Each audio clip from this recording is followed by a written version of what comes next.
श्री सद्गुरु महाराज की जय। श्री सद्गुरु महाराज की जय। श्री सद्गुरु महाराज की जय। अखंड मंडलाकारं व्याप्तं येन चराचरं तत्पदं दर्शितं येन तस्मै श्री गुरुवे नमः।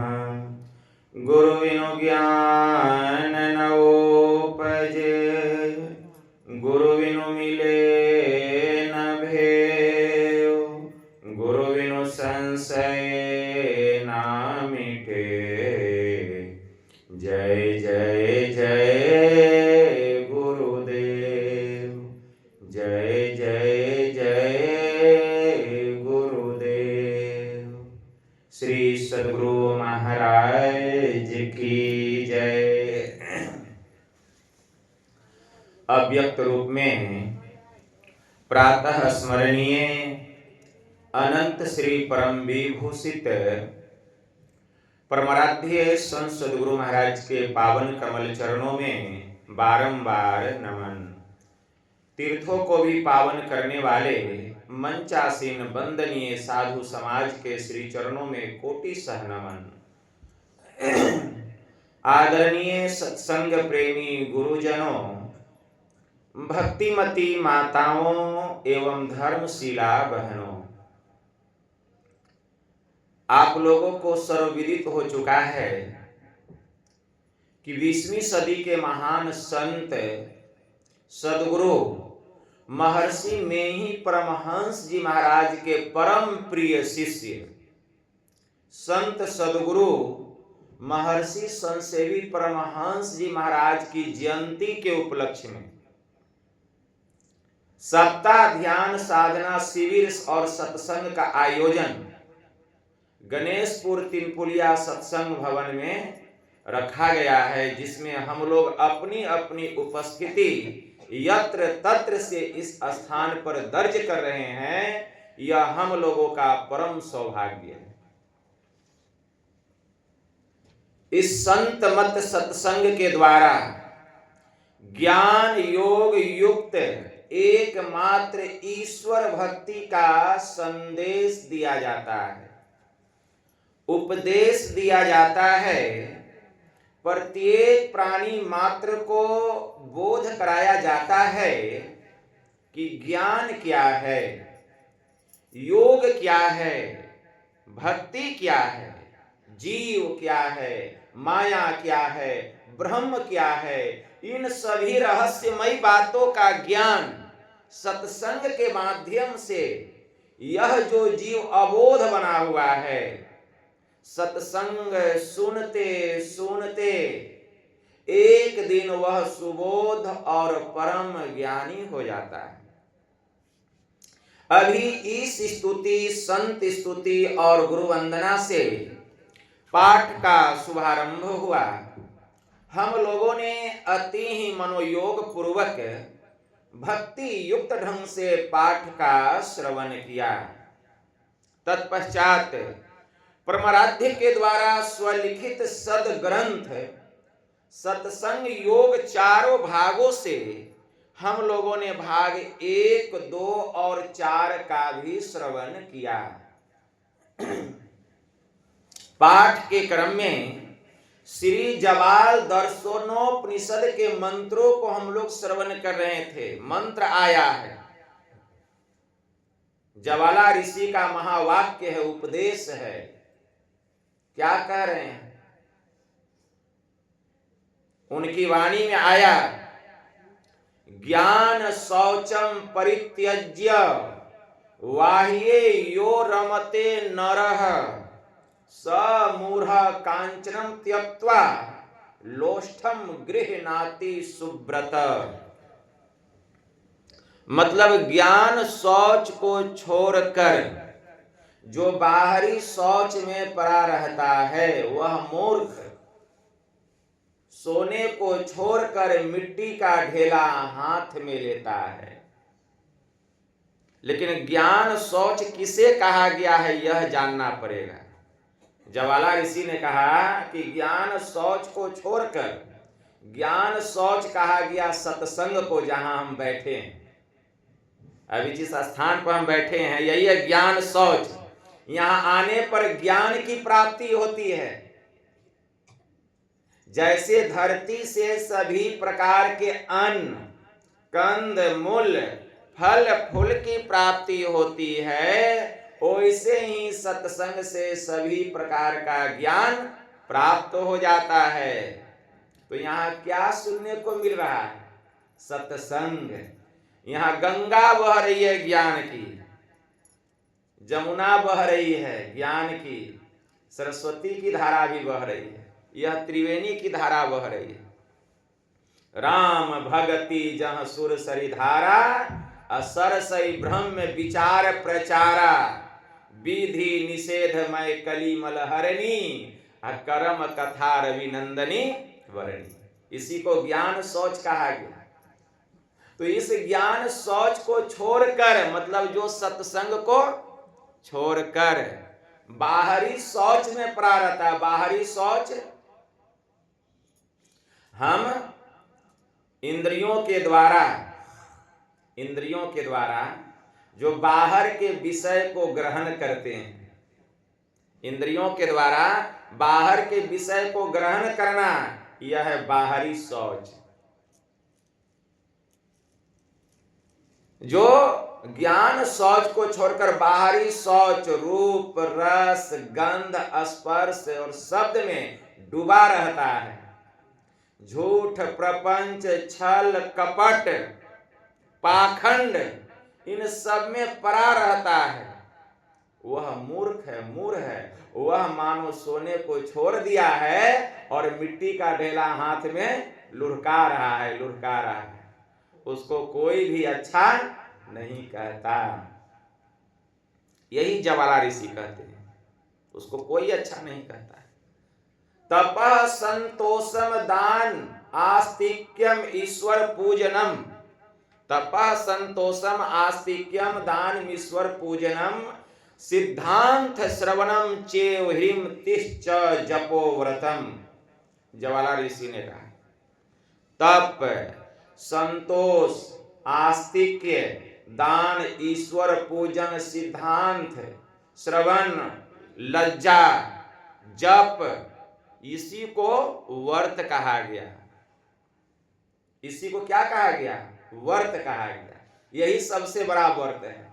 मतलब व्रत किसको कहा गया? हम लोग व्रत करते हैं ना, कोई सोमवारी करते हैं, कोई मंगलवारी करते हैं, कोई एकादशी करते हैं। कल क्या था? एकादशी न था। बहुत लोग व्रत किए होंगे।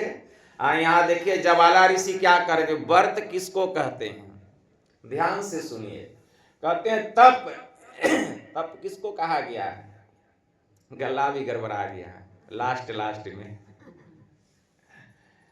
ध्यान से सुनिए, व्रत किसको कहते हैं? ज्यादा देर नहीं बोलेंगे कि व्रत किसको कहते हैं। तो ज्वाला ऋषि कहते हैं तपः मतलब तप। तप किसको कहा गया? जो सत्य व्रत का पालन करता है, जो सत्य बोलता है। संत कबीर साहब ने कहा सांच बराबर तप नहीं, और झूठ बराबर पाप, और जाके हृदय सांच है ताके हृदय आप। सत्य से बड़ा कोई तपस्या ही नहीं है। खूब ध्यान कर रहे हैं, झूठ पर झूठे बोल रहे हैं। तो सत्य से बड़ा कोई दूसरा तपस्या नहीं है। तो तपः मतलब सत्य बोलना, सत्य धर्म का पालन करना। तपः संतोषम मतलब जो मिल जाए उसी में संतुष्ट रहना। आस्तिक्यम मतलब एक ईश्वर पर विश्वास रखना, आस्तिक होना। दान ईश्वर पूजनम जो हो उसी में थोड़ा दान करना, थोड़ा जो आपके पास है, आप मजदूरी करते हैं, 500 रुपया अगर मजदूरी करते हैं तो आपकी जो श्रद्धा है, ऐसे तो भगवान कृष्ण ने भगवत गीता में कहा है लेकिन उतना लोग पालन नहीं करते हैं। अपनी कमाई का 10वां अंश दान करो, मतलब 100 रुपया में 10 रुपया दान करो, तो 1000 कमाओ तो 100 रुपया दान करो।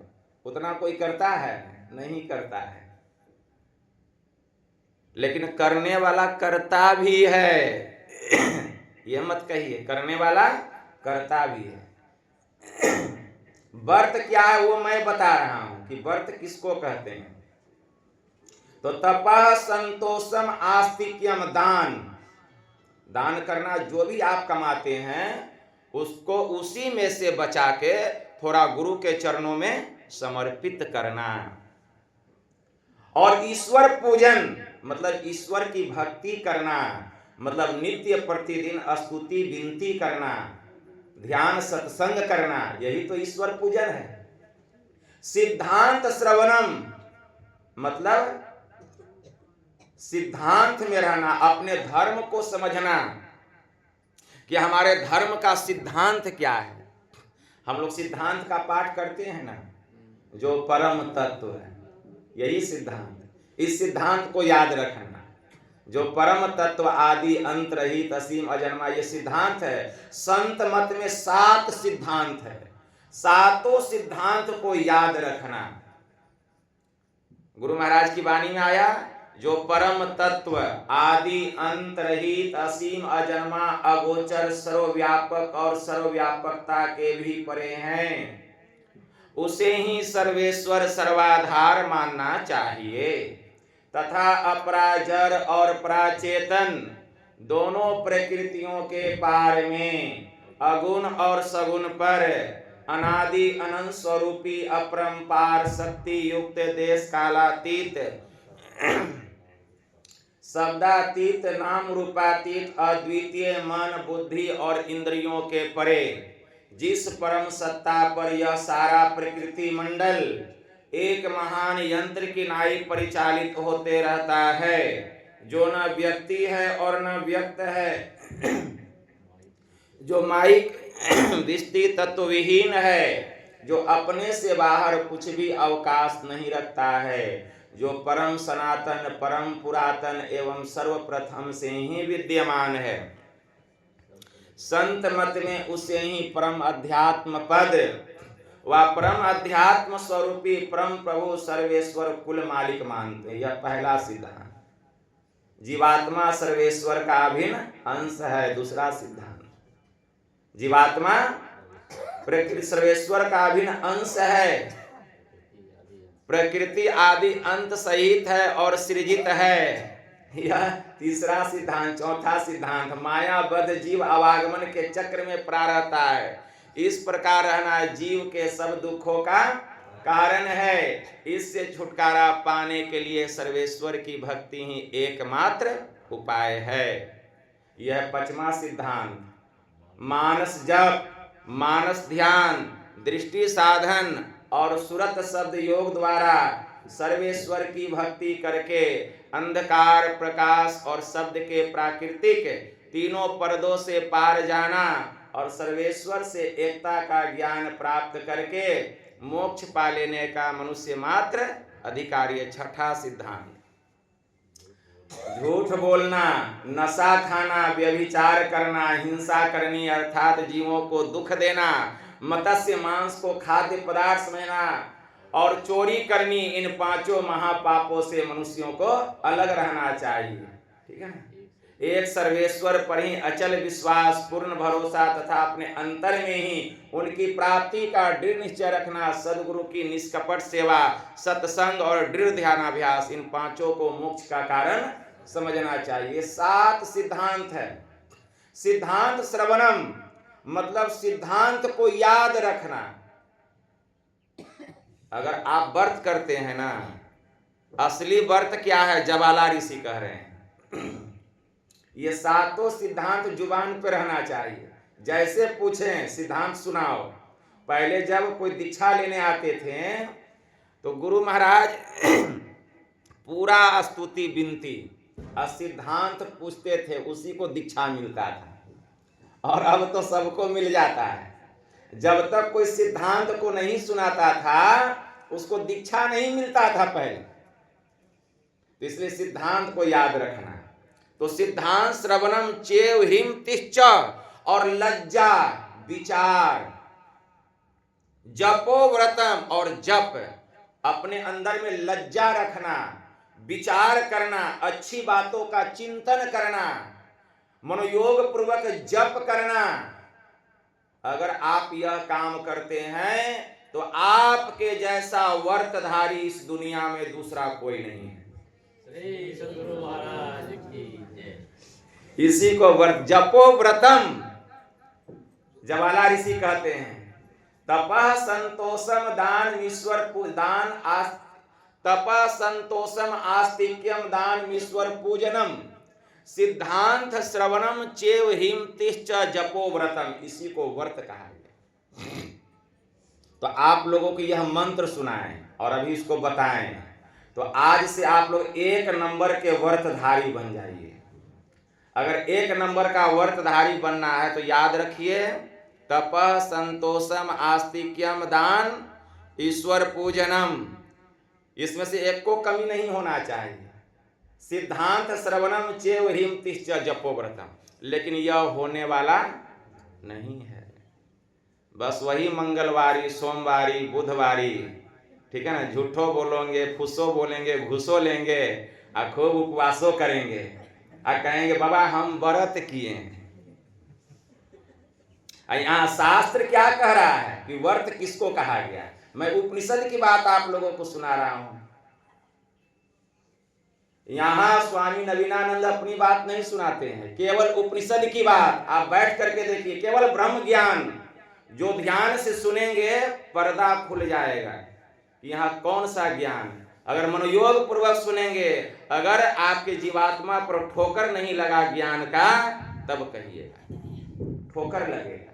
केवल ब्रह्म विद्या, केवल ब्रह्म ज्ञान, और यह सुनना चाहिए। अभी यह आप नहीं सुनते तो व्रत किसको कहा गया है, ज्ञान कैसे होता है। यह ज्ञान है। फिर क्या कहते हैं, जवाला ऋषि कह रहे हैं, चितम अंतर्गतम दुष्टम तीर्थ स्नान शुद्ध्यति। आज सत्संग खत्म करेंगे 8:30 बजे, अभी आधा घंटा और सुनिए। चितम अंतर्गतम दुष्टम तीर्थ स्नान शुद्ध्यति सतसो अपि जलेर ढोरतम सूरा भांड मीमा शुचि। भीतर में रहने वाला यह जो पापी मन है, भीतर में रहने वाला यह जो पापी मन है, यह तीर्थों में जाके डुबकी लगाने से साफ नहीं होता है। खूब चले जाइए इलाहाबाद, डुबकी लगा लीजिए, झूठ बोलना छूट जाएगा, चोरी करना छूट जाएगा। तो भीतर में रहने वाला यह जो दूषित चित्त है, यह तीर्थों में डुबकी लगाने से पवित्र होने वाला नहीं है। चितम अंतर्गतम दुष्टम तीर्थ स्नान शुद्ध्यति सतसो अपि जलेर ढोरतम सूरा भांड मीमा शुचि। जैसे मदिरा का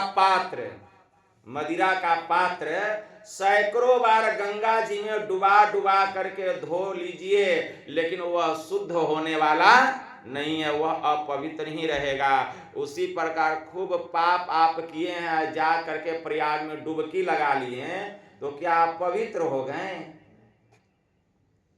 एक संत हो गए, संत दरिया साहब जी महाराज, उनकी वाणी में आया, भीतर मैल चहल की लागी, भीतर मैल चहल की लागी ऊपर का तन धोवत है। अविगत मूर्ति महल के भीतर अवाका पंथ न जोहत है। भीतर तो मैल भरा हुआ है, काई भरा हुआ है, और ऊपर से एकदम चकाचक, रूप भी सुंदर, कपड़ा भी सुंदर, पैसा भी सुंदर, अब कुछ रुमाल भी निकालते हैं तो चकाचक, हाथ में घड़ी भी चकाचक, लेकिन भीतर में मैल भरा हुआ है, काई भरा हुआ है। एक फकीर ने कहा, मत भूलना देखकर बाहर की सफाई पर, मत भूलना देखकर बाहर की सफाई पर, अरे वर्क सोने का लगा है गोबर की मिठाई पर।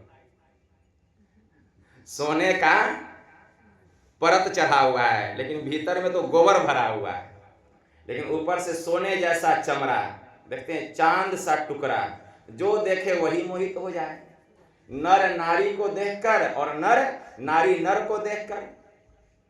एक संत हो गए संत सुंदर दास जी महाराज, उनकी वाणी में आया, जा शरीर माही तू अनेक सुख मानी रहियो, ताही तू विचार कर या में कौन बात भली है, मेद मज्जा मांस रग रग में रक्त भरियो, अब पेट हूँ पिटारी सी में ठौर ठौर मली है, हारन हूँ सो बनियो मुख, हारन के नैन नाक, अरे हाथ पांव सो सब हारन की नली है, सुंदर यही देखी जनी भूले कोई, अरे भीतर तो भंगार भरी ऊपर तो कली है। इस शरीर के भीतर में तो पेशाब पखाना भरा हुआ है, लेकिन ऊपर से मुखरा लगता है गुलाब के फूल के जैसा। अगर स्त्री पुरुष को देख ले, पुरुष स्त्री को देख ले तो मोहित हो जाए, लेकिन भीतर में क्या है यह भी देखना पड़ेगा। ठीक है, इसीलिए चलिए भीतर में तो मल मूत्र सबका है, लेकिन इस मल मूत्र से भरे हुए इस शरीर के भीतर में एक द्वार है जिसको मोक्ष का द्वार कहा गया है। वह द्वार और किसी शरीर में नहीं है, केवल मनुष्य के शरीर में है। जो गुरु से ज्ञान लेकर के उस द्वार में प्रवेश करने का अभ्यास करता है, उसी का जो चित्त है वह पवित्र होता है, साफ होता है, मल रहित होता है, वही निर्मल होता है। इसीलिए मंत्र आया, चितम अंतर्गतम दुष्टम तीर्थ अस्ना नैर्न शुद्ध्यति, असतसो अपि जलेर ढोरतम सुरा भांड मीमा शुचि, कि भीतर में रहने वाला यह जो दूषित मन है, यह जो पापी मन है, यह तीर्थों में स्नान करने से शुद्ध नहीं होता है। यह तो तब शुद्ध होता है जबकि हम सत्संग और ध्यान करके मोक्ष के द्वार में प्रवेश करते हैं, और कोई दूसरा साधन नहीं है, बस यही उपाय है। फिर मंत्र आया, ज्वाला ऋषि कहते हैं, क्या कहते हैं, वह जो शिव है वह हम सबके भीतर में है, लेकिन हम लोग उसको बाहर में खोजते हैं, बाहर में खोजते हैं, लेकिन वह शिव कहाँ है? वह शिव हम सबके भीतर में है। तीर्थे दाने जपे यज्ञ काष्ठे पसान के सदा, शिवम पश्यति मूढ़ात्मा अशिवे देहे प्रतिष्ठिते। ज्वाला ऋषि कितना अच्छा कहते हैं, देखिए कितना सुंदर सुंदर मंत्र है। हम बोलते हैं तो हमको इतना आनंद आता है, आप लोग सुनते होंगे तो कितना आनंद आता होगा। हम बोलते हैं तो इतना आनंद आता है, आप लोग सुनते होंगे कितना आनंद आता होगा। जब माई दाई कथा कहती थी तो पोता पोती कहता था, दादी आज कहानी सुनाएगी तब हम सुतेंगे, नानी आज कहानी सुन करके सुतेंगे। कि कहानी सुनने में कितना मन लगता है, तो सुनाने वाले से अधिक मन सुनने वाले को लगता है। इसलिए बच्चा लोग प्रेरित करता है अपने नाना नानी दादा दादी को। तो इसीलिए मैंने कहा कि हमको कहने में इतना आनंद आता है तो आपको सुनने में कितना आनंद आता होगा। मंत्र है, तीर्थे दाने जपे यज्ञ काष्ठे पसान के सदा, शिवम पश्यति मूढ़ात्मा शिवे देहे प्रतिष्ठिते। मतलब वह जो शिव है, वह जो भोलेनाथ हैं, वह जो भगवान शिव जी हैं, वह हम सब के भीतर में हैं, उपनिषद कहता है। श्री जवाल दर्शनोपनिषद में मंत्र आया, जाके पढ़ लीजिएगा। कि भगवान शिव जो है हम सबके भीतर में है, लेकिन मूर्ख लोग, अज्ञानी लोग तीर्थों में, दान में, जप में, यज्ञ में, काष्ठ में, पाषाण में शिव को देखते हैं। यह बुद्धिजीवियों का काम नहीं है, यह अज्ञानी लोगों का काम है। तो यह ज्ञान कहाँ होगा? इस ज्ञान शौच में, इस सत्संग में होगा। अब बड़ी मुख्य बात जवाला ऋषि कहते हैं। क्या कहते हैं? जवाला ऋषि कहते हैं बड़ी मुख्य बात ध्यान के संबंध में बतलाते हैं। मंत्र आया है, पर्वत अग्रे नदी तीरे बिल्व मूले बने अथवा मनोरमे शुचोदेशे मठम कृत्वा समाहित आरभ्य चासनम पाश्चात प्रांग मुखो डंग मुखो अपीवा समंग समह समग्रीव शिरः कायः संवृतास्य सुनिश्चिलः नासाग्रे सस्वृदि बम्बे बिंदु मध्ये तुर्यकम स्रवंतम मृतम पश्ये नेत्राभयाम सुस्माहितः। मंत्र आया, जवाला ऋषि कहते हैं। आप लोग नहीं समझे, समझाना पड़ेगा। क्या कहते हैं? पर्वत अग्रे। आनंद आ रहा है आप लोग को? हाँ, पर्वत अग्रे मतलब पर्वत के आगे, मतलब ध्यान कहाँ करना चाहिए, पवित्र स्थान किसको कहा गया। बहुत लोग हमसे पूछते हैं बाबा ध्यान कहाँ करें, तो सुनिए ध्यान से। सदग्रंथ में सब ज्ञान की बात भरी हुई है, लेकिन पढ़ेंगे तब ना। नहीं पढ़ने जानते हैं, सुनेंगे तब ना। नहीं सुनेंगे फांकी मारेंगे। एगो गमछा झाड़ सत्संग होता है। गमछा झाड़ सत्संग सुने हैं? नहीं सुने हैं। किसी तरह अगर जबरदस्ती किसी को रोड पर से खींच के लेके आ गए कि चलिए सत्संग में, बाबा का प्रवचन हो रहा है, किसी तरह हर कोई सोचता है कि इसका भी कुछ पुण्य जमा हो जाए, चलिए ना सत्संग में, सत्संग हो रहा है, दूर दूर से लोग आ रहे हैं, तो आपके मन में होता है कि इसका भी कल्याण हो जाए, मेरा बड़ा प्रेमी है, इसका भी कल्याण हो जाए। किसी तरह आप उसको ले करके आ जाइएगा सत्संग में, और आपके प्रेम से वशीभूत होकर वह आ भी जाएगा। मुरेठा बांधा है गमछी का, खोला, बिछा लिया, बैठ गया।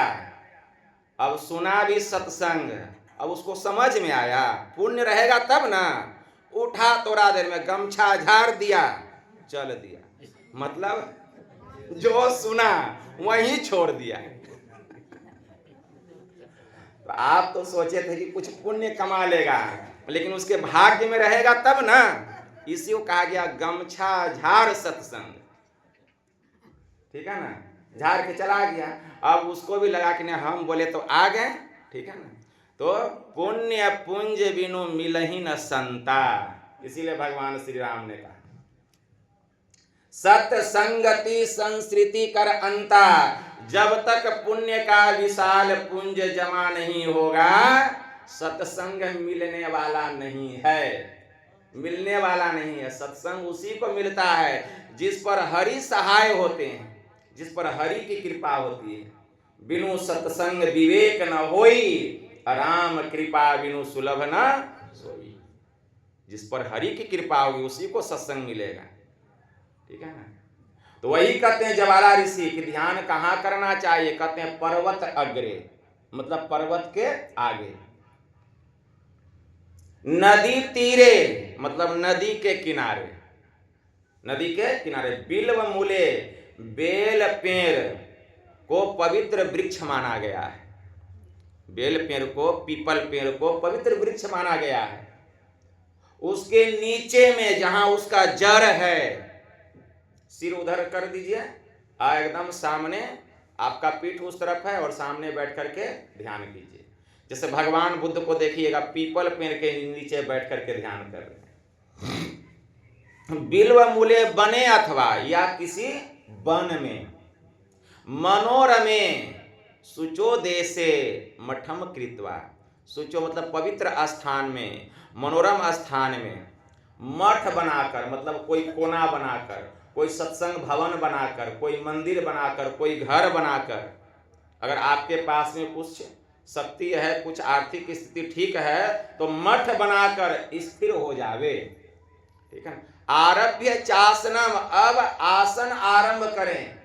पाश्चात प्रांग मुखो डंग मुखो अपीवा, सिर को सीधा रखें और आपका मुंह पूरब की ओर या उत्तर दिशा की ओर होना चाहिए। पाश्चात प्रांग मुखो डंग मुखो अपीवा, पूर्व मुख होकर या उत्तर मुख होकर बैठे। लेकिन जब हम लोग सत्संग में आए, गुरुजनों के समीप आए, तो वहां दिशा का ज्ञान नहीं होता है। ठीक है। समग्रीव सिरह कायः, लेकिन जब बैठे तो शरीर को बिल्कुल सीधा रखें। ये नहीं कि शरीर ऐसे कर रहे हैं फिर ऐसे, ऐसे नहीं होना चाहिए। कहाँ चोट लगेगा, गिरेंगे तो माथा फूटेगा कि सिर फूटेगा, कहना मुश्किल है। ठीक है ना। समग्रीव सिरह, शरीर बिल्कुल सीधा। ठीक है ना, एकदम सीधा। समग्रीव सिरह कायः, संवृतास्य सुनिश्चिलः, एकदम 90 डिग्री के कोण पर स्थिर होकर, शांत होकर, शरीर में हिल डोल नहीं हो, एकदम पहाड़ के जैसा। देखते हैं हिमालय पर्वत, कितना आंधी तूफान आए हिल डोल नहीं होता है, उसी तरह पत्थर के जैसा बन करके बैठना है। फिर क्या करें? संवृतास्य सुनिश्चिलः, नासाग्रे, दोनों आंखों को बंद करके नासिका के अग्रभाग में, नासाग्रे सस्वृद्धि बम्बे, शशि मतलब होता है चंद्रमा। ध्यान से सुनिए, चंद्रमा के प्रतिबिंब को देखते हुए, चंद्रमा का प्रतिबिंब किसको कहा गया? आप लोग चांद को देखे होंगे, देखने में इतना बड़ा लगता है दूर से, ठीक है ना, लेकिन एकदम उजला लगता है, पूर्णिमा का चांद। लेकिन छाया कैसा बनेगा? कोई वस्तु किसी भी रंग का क्यों ना हो, लाल हो, हरा हो, पीला हो। हमारी माताएं बहनें, कोई लाल साड़ी पहनी है, कोई काली, कोई हरी, कोई पीली, लेकिन जब चलेगी तो छाया कैसा बनेगा? लाल हरा पीला बनेगा? छाया हमेशा काला बनेगा, छाया हमेशा काला ही बनेगा। तो नासाग्रे सस्वृद्धि बम्बे, नासाग्र में समझिए दोनों आंख और नासिका का जो मिलन स्थान है, ठीक सामने चंद्रमा के प्रतिबिंब को देखते हुए, मतलब जितना बड़ा चंद्रमा है उतनी ही बड़ी आकृति को देखते हुए सामने उसकी छाया को, मतलब वह अंधकार को देखते हुए, मतलब एक सिंबल बताया गया कि चंद्रमा इतना आकृति को देखते हुए, प्रतिबिंब को देखते हुए, अंधकार को देखते हुए, मन को इतना समेट लीजिए कि अंधकार जो है चंद्रमा इतना रहे, वहीं पर सूरत टिका हुआ है। सस्वृद्धि बम्बे बिंदु मध्य तुर्यकम, और उसके मध्य में अपनी दृष्टि को लगा दें, गुरु की कृपा होगी। ध्यान से सुनिए, दृष्टि की दोनों धार मिलेगी और वहीं पर चंद्र बिंब बिंदु के मध्य में दृष्टि की दोनों धार उस चंद्रमा के केंद्र पर जाकर के मिलेगी, प्रतिबिंब के केंद्र पर, और अंधकार का मंडल फटेगा और वहां ज्योतिर्मय बिंदु होगा। उस बिंदु से अमृत की धारा बह रही है, आपके भीतर का दिव्य दृष्टि खुलेगा, भीतर के दिव्य दृष्टि से उस अमृत का पान कीजिए। हलचल नहीं कीजिए,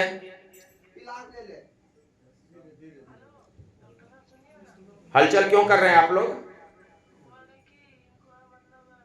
चंद्र बिंब बिंदु के मध्य में उस चूते हुए अमृत का भीतर के नेत्रों से पान करें। सर्वंतम मृतम पश्ये नेत्राभयामृतम पीवे, भीतर के नेत्रों से उस अमृत का, तब देखिए क्या सुख है, क्या आनंद है, क्या अमृत है। इसलिए अमृत है सब बातों की बात, अमृत है संतों के पास, अमृत है संतों के पास। यह अमृत कहाँ मिलेगा? अभी जो सुने कहाँ सुने? यहाँ न सुने, नहीं आते तो कहाँ सुनते? कहाँ सुनते यह अमृत जो यहाँ आया है, यहाँ जहां तक हमारी आवाज जा रही है वह इस अमृत को पी रहे हैं।